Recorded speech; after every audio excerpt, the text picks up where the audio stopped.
Gaudia foda, né?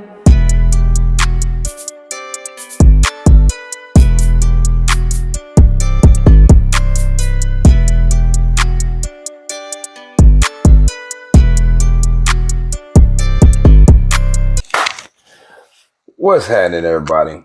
Welcome back to Everything in 3 podcast. My name is Trey. This is my co-host, Shane ZULU Shepherd. What it do? And tonight we got a nice one for you, man. But we're gonna start off with something we picked up off at the end, man. I'm gonna take this card that we got from the Valhalla Project. It was given to me by individual that works for me at my job. All right, he's a veteran. Okay, and so he came up to me one day because he's heard me speak before, and hears how I like motivational things. All right, whatever like that. And he comes up to me, he hands me this deck of cards, and I'm like, "What's up, man? What's this?" He's like, "This is a deck of cards that they gave me at the VA, and I'd like you to have them, man. I know that you were real big on inspirational stuff, and I just think you would enjoy this, man." So. This is from the No Hero Left Behind project. And Zulu, you do not discover a wonderful life. You create it. Now, what I want to hear from you right now is what that actually means to you as a man and as a person, the man that's sitting before me. Like, how did you get in this seat? All right. Have you created that type of life? And is this real? Because a lot of people think you discover a beautiful life, man. But I want to know whether or not you create it. 100% you have to create it. And the reason why I say that, first of all, I got to give honor and glory to God. Yes, because He gave us the means and medium to create that life. Mm-hmm. And it's called prayer and faith, right? But if you take those things out because you're not a religious or a spiritual person, then we're going to start talking about, first of all, a thought and then having belief in that thought. We can use that. The life that I wanted, I laid on a prison bed. I did the math today. I did 11 years, 360 days. Or you can flip it and say I did 11 years, 11 months, and 26 days. Either way. So doing that much time, I had a lot of time to lay on the bed. And while I was laying on those bunks, I oftentimes would drift off thinking about my past, and I didn't like it. Didn't like the places it took me. Yeah. So I was often start drifting towards the future, thinking like, okay, if you could have the life you want, what would it look like? Mm-hmm. I promise you. And then I went to this class. I forgot which one it was, but it talked about, it was a vision board, something with the vision boards. And they was starting to give me the secrets to unlock portals in my own brain and my own abilities that I never really knew existed because it's not commonly spoke of. I would say it's those secret knowledges and those secret teachings that most people think is so spooky, but it's not. It's just something that if you learn and you do, you will achieve it. So I laid on my bed, man, and I started imagining myself married. I always said I wanted a house with grass because I promise it's just simple stuff. Yeah. Houses I grew up in young, we never had really grass. It was dirt hills in the hood anyway. You know what I mean? My grandma had grass. Shout out to Granny. I ain't belittling your yard. But I wanted a house with grass. I wanted 2 pit bulls, a couple pretty kids, and a good woman. That's it. Mm-hmm. Because of where I was laying at that time, what I wanted was very small. Yeah. You know, but it's great, but I didn't want a lot. I just wanted that. I didn't know how I was going to get there. And then I discovered you guys' beautiful state of Florida during that vacation that I was on during that 12-year stint. And I was in the Panhandle. What was it called? Marietta, Florida. And I was there, and I was out on the track one day running on my birthday, which is December the 5th. I'm a Sagittarius. Now, I had no shirt on. And I was like, I'm about to go in here and get this cheesecake, man. I got to make this little smooth. I'm like, bro, it's December. I knew then this is where I'm supposed to be. So then I merged my dreams. Mm-hmm. I want that same thing. I want the house with the green grass, the 2 dogs, the wife, a couple beautiful kids. And I want to be comfortable. That's all. I don't want to have to run around and break my neck. I just want to be comfortable. Yeah. That's it. It took 7 years from the time I had the ability to start the dream to make it manifest. But the dream started in 2007 when I decided that I wanted to be a married man, I wanted a family, and then it moved forward in 2014 when I discovered what Florida looked like for myself. I heard about it, but now I've seen it, and I only seen the Panhandle. Yeah. So from 2007 to 2014, where the dream got bigger, 2016, where I could actually do it, it took me to 2022 to get here. The first year I was here wasn't my dream. Yeah. I lived in an apartment with bugs. And shout out to Florida, man. I learned a lot about it, but one thing that you will get if you live here is you will get roaches if you are not very careful. About that and big. They're big, huge, big ones. Big. I got some videos of them. And me coming from the Midwest, roaches was always a sign of poverty or trifling. One of the two. I'm neither nor, but I had roaches, big ones, little ones, all of them. You can't, they in there, because the big ones had to be little before they got big. So you got all of them, right? And I kept on with my dream. I said, God, I know this ain't what you had in your mind for me when I told you what I wanted. This ain't it, I'm sure. I stayed faithful. I didn't get mad or upset on the hot days when I had to get up and go out and get to it, or I didn't know nobody over in the town I moved in, because I came here with you. Yep. And I moved 50, 60 miles away. Like 2 hours away. Right, just cut out. 2 hours, man. Just cut out. Didn't know not a single person over there, but I had an opportunity over there. And then a year after that, guess what happened? Me and my wife closed on our house down here. And guess what it had? Green grass. Got the dogs. Got my woman. I got one kid and the other one is on the way any day now. So I'm not only telling you that it works, I'm watching it unfold, and it's beautiful. It's a struggle. It's hard. It ain't like it's sweet every day. It ain't the best thing in the world, but it is the best thing in the world because I can see my dream coming to fruition. Now I got to create a new dream because I'm here with this dream. Now my dream is now just to keep it. That's all. No matter what pandemic hit, no matter what bank collapse, so that's my mentality. Yeah. What can I do to put me in position to be able to maintain? I don't have a lifestyle where I go spend a bunch of money because I'm here. You can drive to anywhere in this state and go have the most fun in the most beautiful exotic place. You can see the most beautiful exotic women. You can eat the most exotic foods.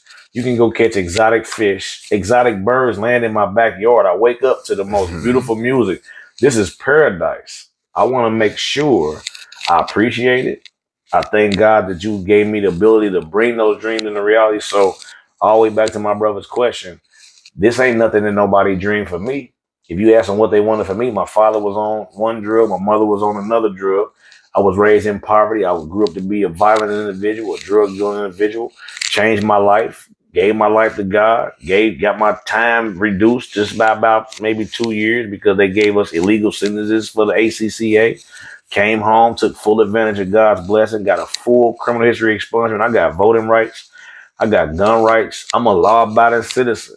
So therefore, my dream has already come true in the promised land, down here with my bro. So when I say I created that life, it was created from purposeful thought, and then action and activity that followed it up. Okay, now I got a second question to follow up on that one.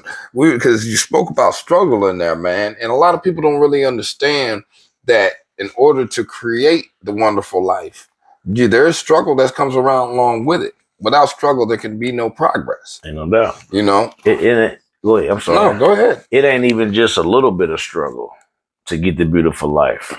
It's a lot of struggle. It's daily. Like a lot of struggle. The reason I say a lot is because it's easy. And I tell my son this, my 19-year-old, very easy to be average. It's simple. Oh, yeah. Yeah, just get up and go out and accept what the world shoves at you. That's easy. You got it. 90% of the people are average people. Then you got those select few. I think one of our African-American or Negro, whatever you want to refer to him as back then, he wrote a book called The Talented 10th or something. Carter G. Woodson, I believe. Okay. So there's some truth to that. But that talented 10th ain't just because they talented, they utilize the talents that's been given to them. And so when you desire them for more and you try to climb out that bucket, there's going to be a crab that grab onto your legs soon as you get ready to climb over the top. Every time. And then somebody going to grab him because he close to the top because you got him there. And he going to be pulling and pulling and pulling. Yep. But if you can just hold on, you're going to make it over that bucket. That's what a lot of, we made it out that bucket. Hard to think. Like, man, how we struggle every day. Shoot, with financial. We out that bucket. This is why we out that bucket. If you go to where you from, your energy gonna change as soon as you get there. You turn back to who you was then, because now you turning corners and now you know the police probably anywhere. It just, that's the bucket. Yep. And I think we went on a little tour over here, not far from here. One time I was about to go do solar. You was like, bro, this is blah. And I could see it like, oh, this that bucket. Yeah. They hanging out. They hanging out. This that bucket. You made it out the bucket. You know what I'm saying? So it's always struggle. And even this is for my Christian people or my Hebrews or whichever the way you go with it. The moment that you accept God into your life, people call you saved. Right? And I believe in the word holistically. I do believe that when you accept God, Christ, Jesus, Yahushua, however you determine it, I believe you are saved. But guess what happens that very moment? The devil don't walk up to you and say, boy, you a good one. You got away from me. He let you, let you go. He like this. Now he really tried you. Since you so saved. I'm jumping on your back now. Since you so saved and you love God so much, let me see if you can handle this. Let's shake you up a little bit. Struggles. So now if you young in your salvation, your relationship is like Finn. He shake you a little bit. You be like, well, God must not be real, because I thought saved felt like this, and I wouldn't go through this. No, you go through it more. But now here it comes. Look at Trey's body, look at mine. Two totally different things. I've never been as big or cocky as him, but right now he's triple what I got going muscle tone wise. You know why? Because Trey put work in for that body. He sacrifices time for that. Still to this day, he puts the work into his physique and it shows up. Didn't just happen. So I flipped it there to say, not only do you get the life you deserve, everything that you get, you're going to create. You're going to create opportunity. They're not just laying around, because there's a lot of people that's looking for them. That's facts. So it's not just laying out there. You're going to struggle to get prepared. You see what I'm saying? Like, not even to get the opportunity. You got to get up in the morning, because I lived in this house with you. Yep. This dude gets up at 4 a.m. and do a full military workout, no equipment, with just motivational dudes on the radio. And they speak that what he need to hear to get his battery going. And he does it. And I'll be like, 6 o'clock, 7 o'clock, I ain't even thinking about getting up. Trey already gone. He done already worked out for maybe an hour and a half, hour, maybe 45 minutes, because he gets it in. But he gets it in. Now that he's physically in shape, because I have to use that time I can, because my wife, my kids still sleep. Nobody can bother me. The dog ain't going to bother me. I got a little time, and I can get that portion of my day in, because that's a sacrifice. That's a dedicated man. I'm going to make sure I get that portion in. And then I'm going to go out into the world, and I'm not going to wait on an opportunity to walk up and say, Trey, you a heck of a dude. No. You know what? Let's make a deal. It's not how it works. I'm looking for an opportunity to present myself to, and just sometime to get to that opportunity is a struggle. I.e., right now we in two different paradigms, and I can see it. Trey still has a conviction. I don't. Right? Me and Trey ain't no different type of people at all. He's fully changed 100%. I've fully changed 100%. The opportunity to give my criminal history, get my criminal history expunged from up north, it differs from the laws and the policies that they got down here in the South, where Trey from. So now this will make me say it. We was talking about one of them insurance companies. I'm gonna give him a shameless plug. This video might be something big one day. He says, ZULU, you can work for him because you don't have a criminal history. Two things popped in my mind. First thing was, damn, bro, I wish you didn't, so you could get the job. And the second thing was, look how excited he was that I would have an opportunity to get the job. That showed me like some real brother type of stuff. But it made me upset that how now that I've walked that narrow, when I walked it, how I walked it, and I was pretty strong in the political world, and I was able to use my connections and my influence to basically give a lawyer a little bit of nothing to go in there and get me fully expunged and get my rights back. But my brother haven't had the same opportunity. We in the same country, same America, got the same amount of children in under our roof, all that, all that. But and our situations are very, very, very different. I came here with clean. So I could immediately get jobs that pay way more. So my experience, I'm never going to compare my Florida experience as a black man to my brother's Florida experience as a black man. One, because he grew up here and he probably been going through what I see for his whole life. Two, he messed around and got caught up in that criminal justice system. And so now he got one of those things that you got to be very careful because they got laws and rules that throw you away for a regular fist fight. Mm-hmm. Three, I've had an opportunity by coming here clean to meet people and let them look me up. And then that established me to where I got financial relationships with people where I was able to purchase a house in a year. They wouldn't have done it if they knew what my criminal history used to say. So I flipped this thing to say, now, how I present myself, still, look how I look. Tattoos everywhere. Still got this draw like I'm some sort of street person, da-da-da-da-da. How I present myself to specific groups of people, it really matters. And not saying when you get around certain people you have to change, but you got to remember, if I'm going to create struggles for myself, I better not cry when it happens. Let me tell you something. You just said that the ability to change yourself in a situation. Okay, so full disclosure right here. Okay, company I work for had been giving me this psychological evaluation that I did not know about. Okay, for 3 or 4 years. Okay, and they recently gave me the access to this evaluation. They gave me the access to the evaluation because of what it kept saying. All right. First off, it said out of a 10 to a 1 on most things, I'm like a 10 to an 8. I don't go waver any lower than that. I'm a high achiever. I'm someone who is highly motivated, someone who picks up things fast and is self-driven, thinks outside the box, but also someone who has the ability to change themselves, okay, and be whatever is needed at that point in time. Very adaptable. Very adaptable. And you would think that that would be a good thing, but these days that is not a good thing.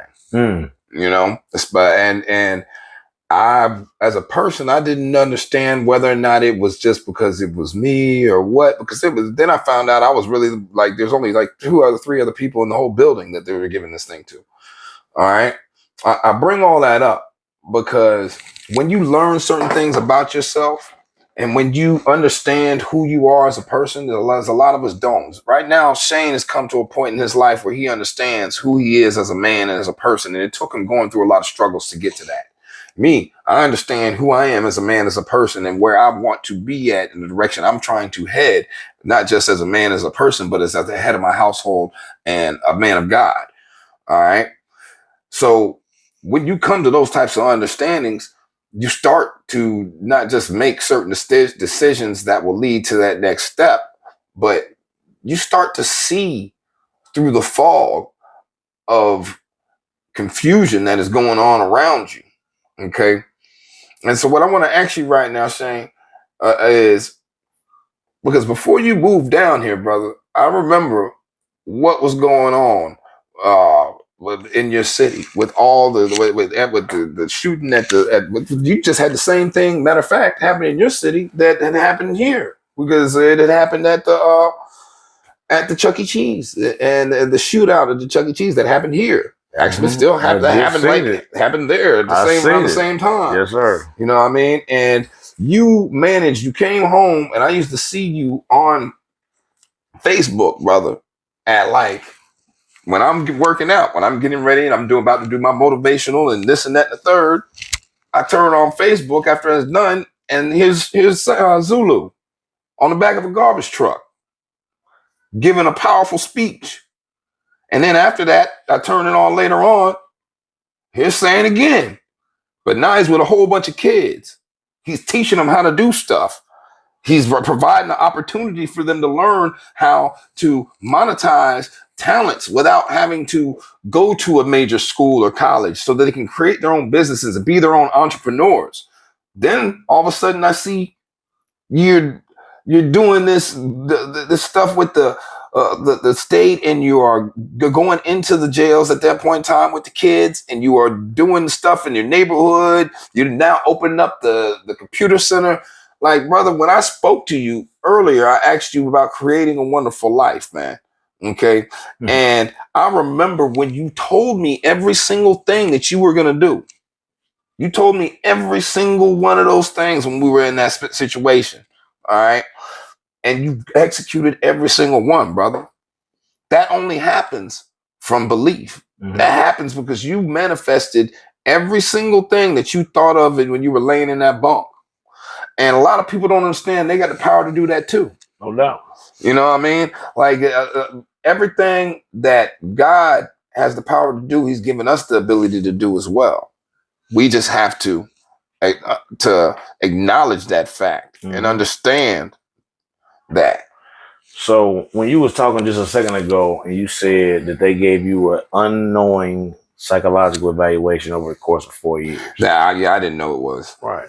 And then they came out with their findings. When you described those things, all of those were you. That was easy. Oh, what? But then you could hand it to someone and they could read it and say it was me. I'm an 8 to 10 guy. 10 being the top, 1 being the bottom. I never waver beneath an 8 in no category. Yeah. None of that. And that's what they didn't understand. When you become that 8 to 10 guy, this is what I wrote down. I put, we are not celebrated for being 8 to 10 men. It's frowned upon in the society we live in, not only by the system, but the people that hold it up. Mm-hmm. See, the system ain't nothing without the people that make the system what it is. So those people at the job who know that you are an 8 to 10 guy and still might have you working up under a 5 to 7 guy. Mm-hmm. That means I'm not about the growth of the company. I'm not about putting people in the top position to perform at their peak so our company can be as great as it is. I'm about a system. Yeah. And the system says that when you see one of those 8 to 10 guys and he happens to be a black guy, hold him back a little bit. It's your job. I don't know where they had this big conversation at. But if you're here in Florida, and I know you an 8 to 10 guy, I would say a solid 9+ on any other task. 8's a bad day. Yeah. Something's going wrong on the 8 day. I'm an 8 to 10 guy. Facts. Period. At everything I put my mind to. I've not been celebrated. I've been pushed down. Yeah. At every single turn. I could walk in any room, and I don't care how many people in that room, somebody in that room come and tell me, man, God got calling for you. You a blessing, man. Like, wow. But I'm not pulled for those same gifts and put in a position to influence nobody. I have to fight my way into the room and then validate myself once I get in there. And then once validated, I gotta be perfect. Bet not do nothing wrong. Mm-hmm. The moment you do, and that's what made me write down that not only is the system designed to not reward or celebrate 8 to 10 men, but the people that hold it up. And I don't just mean white supervisors, powered. I mean the people that live next door to you. Exactly. The people that celebrate, that watch you on social media. Mm-hmm. The people that see you and say, man, I seen such and such on there, but I just don't like it or share it. You know why I'm not celebrated? Because the same people who's supposed to celebrate me and supposed to celebrate you, they don't. They celebrate the baby, Lil Baby, and Boosie, and Jeezy, and Young Boy, and everybody who's selling on mental poison. I used to be mad about it. Like, why in the world can't I, with all this knowledge and all this passion, and feel like I'm sent by God, not to the whole world, but just to a specific little bitty group of people from where I'm from who know me. Yeah. That's who I feel like he sent me to, so they could see, look, the one that y'all thought would never be nothing, that would never live, or would never get out of jail. Not only did he get out of jail, not only did he live, he thrived. Yep. That means it's possible. He only got a GED. Y'all know this. It's easy to find out. Who went to high school with? I always want to ask on social media because a lot of people know me. A lot of people. I know a bunch of people. But you can't probably find me 5 people who can say, I remember Shane from any high school classes. I remember him through high school years. But that man never been in my class. I don't think none of them never thought about that. Yeah. I never been in your high school class. I never been to high school. I went to Northwest for, probably 2 weeks before I was upset. too big. I'm thinking I'm a junior, but they like, bro, you a freshman. You don't got no credits. I'm like, well, I ain't going back in there after boys' school. And I went as a freshman at Arlington for maybe a few weeks or months. I don't even, it's just so, I have no credits. None. But for God to use a person like me, bestowed me with that much intelligence, that way I went out and sought after. Nobody walked up to me and just pulled me to the side and said, hey, I want to give you all this game and free knowledge. Nope. I had to go find books that I felt like would springboard my mind forward or upward, not backwards. Not backwards. And when I started finding those books, when I started reading them, it elevated my way of thinking. And once my thoughts elevated to the next level, my actions and activities have to follow them, because as you said in the previous clip, everything starts with a thought. So if I accept this poverty mind state, if I accept this beat up, I'm just waiting on God to bust a scalp and then save me type of mentality, and I'm going to get mines in heaven, then that's what I'll get, because if what I believe is what I'll achieve. So if you waiting on your heaven in the end and the glory, it's there for you. I'm never disputing your religious beliefs, not all, because they line right up with mine. But God didn't say that he got to make me wait for that. That's some preacher told me that. Guess what God said? That he had promised me abundance and plenty, and that my cup can run it over. But what is it that I want in my cup to run over? Do I want the money? No. Do I want the fame? No, I want wealth. You know what wealth is? Wealth is having enough resources moving without you being present to take care of your same current lifestyle. So you could be wealthy and only be monthly bills could only be $2,500. But if you got a hot dog stand making $2,600 and you don't got to go to work, guess what? You wealthy, because you get to sit at home and spend time with your kids. See, that's where the wealth come in for me. That's what I'm trying to achieve. Wealth to the degree where there's not a number on it. I just want my lifestyle. Once I get it where I want it and it's leveled out, which is here, I'm only missing my little pontoon boat and about 10 fishing rods and the time to go. That's all I want in life is a fish now. But once I get it there, I just want something to be able to pay for that, where I can just spend time with my kids and be a soccer dad and a baseball dad and going to ballets and stuff like that. And that's what I want to accomplish. And that's what I think, to me, success would be, in my dream being fulfilled. I'm already see it coming. I fought hard. And in my own city, I promise, man, one day they're going to look back on history and say, damn, that was probably it, right? That was him. That was our guy that could have, because he was still relatively young. He had a young mentality. He was black for sure. Came from the struggle and local. He didn't try to leave as soon as he got up. He didn't try to play big, and we shit on him. Yeah.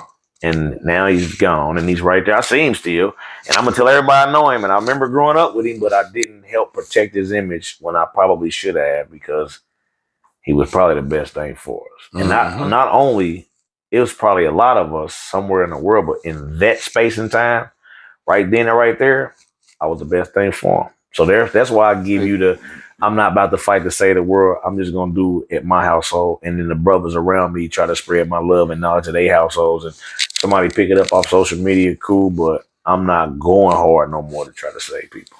Brother, what you just explained is the exact inverse of what exactly we asked. All right. In the very beginning, we're just now, I asked you about creating a life, wonderful life, and this and that and the third, and understanding, my second question was understanding, when you're at that point and how you got there and this. And the next thing that you just said was they didn't understand when they were at that point. So they didn't believe. See, you're going to look back years from now, like you just said, and they're going to see, just like we're looking back and seeing that there was points and times in our life where we didn't understand who we were or what we were destined to be. So we continued to make foolish decisions that led us down a path of struggle when it could have been a lot smoother, a lot easier path. All right. Could have been a million times different. Okay. But we had to go through what we had to go through in order to get to where we are right now. Okay. And I believe the same thing's going to work out there, brother. It's sad. Okay. Because I just wrote this down. I said, you said something about heaven. And I said, those that wait for their heaven never reach it. No doubt. You can't sit and wait. Okay. The Bible tells you that you have to show faith and by action. Okay. Faith with your works. Faith without First works by is works dead. is dead. Without works is dead. No doubt. You know what I'm saying? That's what the Bible says. Yeah. It's just empty thoughts. No doubt. Okay, so if you don't put any work into it, then you're never going to get anywhere anyway. That's one of the shortest verses in the Bible, but it's one of the most truest. Powerful. Yeah. Here's a piece with that. When you go back and read, pay attention to every time Jesus performed a miracle. Whoever touched the hem of his garment, whenever they mentioned that they wanted to just touch the hem of his garment, said a woman had to bleed. She was bleeding for like maybe 14 years. Mm-hmm. Her menstrual cycle was just on for 14 years straight. Yeah. And she just needed it to stop. And her faith in the fact that if I can touch his garment, I'll stop bleeding. Yep. She finally gets over there, struggles probably to get there, reaches down, touch the hem of his garment. He stops and says, "Who just touched my garment?" This is actually written and recorded. Who touched my garment? It was me. Why? Because I just believed if I touch it and I'll stop bleeding. Okay, you have been made whole by your faith. Mm-hmm. See, I didn't do nothing. Because I didn't even have knowledge that you had the blood. I didn't even ask you. You didn't tell me about it. Wasn't nothing we could talk about. I got other stuff on my mind. Mm-hmm. You knew and you believed if you could just touch my garment, you'd be made whole. Yep. And you touched it and you was. Not because I laid hands on you, but because you believe. So even when Christ walked the earth, he always tried to instill in people, what's in me is in you. All things I can do, you can do them more if you just believe. Mm-hmm. Simple. So it all go back to the beginning, man. Belief is a mug. And then I'm going to give you one more, man. I definitely want this to make the cut. Mm-hmm. I can't think of what that little slim white guy name was from Kentucky who was over us in the program. He ended up bumping heads with you too. I know, the little short one. We're going to just call him the Feds. Yes. The Feds. Mm-hmm. He was a program director over me and Trey. Me and Trey were public nuisances to the program because once we woke up and realized what the indoctrination of the program was, we sat back and made certain moves happen to where we would be able to maneuver within the program a little bit better, keep kind of control about dudes not get kicked out, losing their time cuts, because they wanted us to become like little informants on each other. Yeah. We was like, nah, we're not going to do that. What we'll do is hold each other accountable prior to you getting here. That way you don't have to know. And they was mad because they say every time we leave, you got a cell phone and you smoke all day, every day. I'm like, I don't smoke nothing. And I ain't got no cell phone. Because you ain't caught me doing nothing, so I don't smoke nothing. But it was a guy. He was real slim. I would give him 5'5" tops, maybe 130. Maybe. Real slim guy. White guy. Cool, not nothing that I'm against him for being white, but he was from a specific part of Kentucky. Small town Kentucky. I wish I could remember his name. Me too, man. And he pulled me in a room and it was all of them in there. Because he wasn't my direct case manager. I had a black guy. But he was in the room and he got to get Gary asked me a question about my release when I got home. And I told him, man, I'm going to go home and I'm going to put this book out. I done wrote 3 books. I wrote 6, but I got 3. I'm going to put them out pretty quick. And I'm going to take some of the money from that and I'm going to help young people, man, not do what I've done. And, once I get that program going, I'll probably end up trying to, end up leaving and moving down here, man. You know what I mean? Boop, boop, boop. Man, look, he was writing as I was talking. And he told me, man, you know what, Mrs. Shepherd, I feel sorry for you because you suffer from super optimism. I remember. So me knowing compound words, because that's not a word that you would just know or have in the dictionary. You don't know. But if you say, okay, super, meaning the most, greatest, big, optimism, believe in oneself or a positive outcome, you're saying I'm super optimistic. So you saying I believe in what I just said too much and I'm going to get let down because I'm not going to be able to achieve that. And it hurt my feelings that he said that. But the reason why it hurt my feelings is because I know me with the type of intellectual grit that I have, it didn't affect me one bit. But it hurt me that if you would tell me that, how many other people coming in here before and after me have you told that and have you taken away their dreams about what they could do for themselves? Mm-hmm. And I want him one day to catch on to me because every single thing that I told that man I was going to do, I done on steroids. His belief, he was an authority figure at the time. He was a psychological person. He'd been through psychology school because this was a psychological program. So he's supposed to be the smart one. Mm-hmm. And he works right now and he probably makes $40,000 a year. I used to make that every few months on an accident. And that's because I believed in what I said about myself. Second part of that was there was a guy in there named Campos. Couldn't read. I ain't gonna say it all, but like when I say couldn't read, I mean like literally could not read. Hey, he was a good dude though. He needed to get this program under his belt for a couple of reasons. I don't even know if he got. I think he did get the time. He do get the time cut because he needed this program in order to get there. In order to get there, you have to read. I and several other people, I'm never gonna take the credit, but I initiated the point where we're gonna teach this dude how to read. He lived in my cell, so I'm definitely not about to be here with a dude that can't read. I read most of it to you, but I make sure that while I'm reading it, you follow along. And if your finger ain't where I'm at, then we gonna stop and I'm gonna act like I'm gonna fight you and get out physical. That's my dude. So it kind of worked. But one day we was in a group setting and he was in here, and I'm very protective over Campos. I feel intellectually stronger than him, so I protect him. Excuse me, same teacher, and I'm gonna pass the mic to you after this. Same guy, same counselor from Kentucky, small guy, 5'4". Yeah, he's like 5'4", little bitty guy. Little hat on his head, flat little butt, no hair. Yeah, no hair. Just a straight, like you could thump him and he'll fly across the room, but he's an authority figure. He stood up in front of us and he said, and it was Mr. Green, I'll never forget him. He was in the room when this happened. He was a taller, slim guy, same type of mojo, but he was like a little bit more, if I had to guess, I would say he was a liberal. That's how he kind of reminded me of a liberal person. Pretty cool, but still got that systematic mentality. Yeah. They said out loud without recognizing that they had one in the room that they know probably not going to get a GED no time soon. They stood up in front of everybody, us, and said, if you don't have at least minimum of GED, you might well not even get released from prison. I raised my hand up because I had to feel like I had to put a defense up for him. Yeah.